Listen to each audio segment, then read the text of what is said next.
Later that night, Leon was in his room thinking about what had happened earlier in the day. He never thought Amelia would be such a fast learner.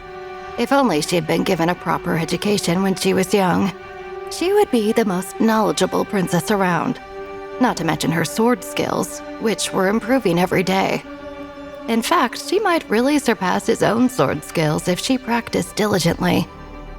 Leon walked out onto the veranda. He wasn't sleepy yet because of the thoughts swirling around his mind. "Your Highness," a voice came from the shadows and David emerged and knelt before Leon. "What is it, David?" Leon asked. "We've tracked the Atlantean prince to the border of Atlantean and Genovia." "And?" "Please forgive me, Your Highness," David said remorsefully. "He and his retinue were able to elude us." Leon sighed. "Is it because of negligence?" His voice was cold and David shivered in fear. "No, Your Highness," David replied. "The prince used cloaking magic." "Cloaking magic?" Leon repeated. "The prince is using some advanced magic. That'll pose a problem for us." "Don't worry, Your Highness, we're still searching for them." Leon looked up at the night sky. The moon was full and the stars twinkled. He broke the silence with a long whistle. After a moment, a black eagle flew toward them. Leon extended his arm and the eagle landed on it. "Tempest." Leon patted its head. "Show me what you've seen." He closed his eyes and concentrated. In his mind's eye, he saw a vast forest. He was flying and looking down at the trees and plants below.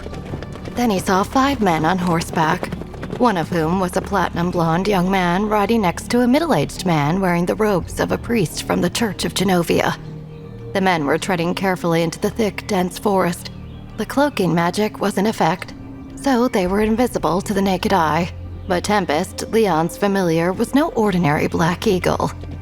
Leon saw the priest lead the group out of the forest and into Genovian territory. Then the image disappeared and he opened his eyes. "Thank you, Tempest." Leon rubbed the eagle's neck. "Now return to the camp," he instructed. Tempest stretched his long, wide wings and flew away. David looked on in awe.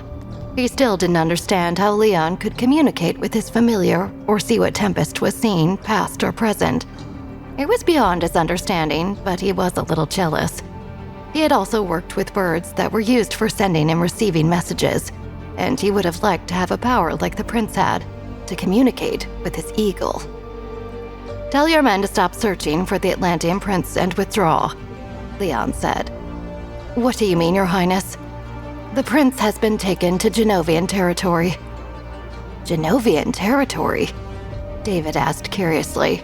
"But that country closed its borders some time ago and cut relations with the other 2 countries. Getting in is not an easy feat." "Yes, you're right about that," Leon said. The relationship between Genovia and the other 2 countries had become strained after the war, possibly because they weren't given the more fertile lands they requested.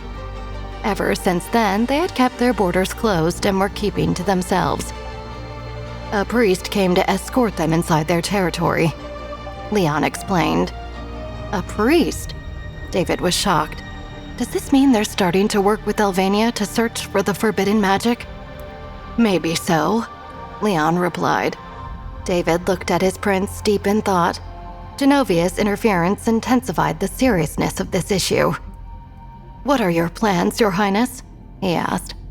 "Infiltrating Genovia is not easy," Leon said. "For now, let's wait and see what their next move is." The next few days were uneventful. My daily routine was the same: morning studies and afternoon physical training. I had just finished my breakfast when Logan entered the dining hall. "Good morning, Princess Amelia," he bowed slightly. "Good morning, Sir Logan," I answered.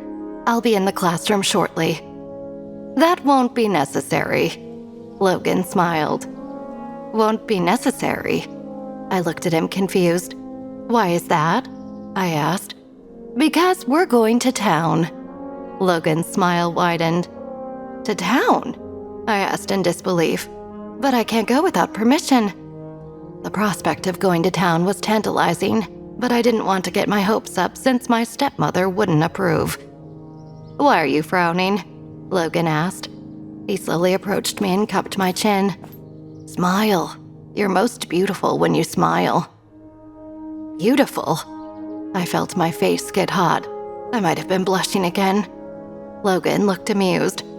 Don't worry, he said. Your grandpa gave me permission. I told Lily to prepare your commoner's clothes so we can be incognito. There's a festival today, and tonight there'll be fireworks. Fireworks? I cried. Yes, fireworks. Logan grinned. Go to your room and prepare.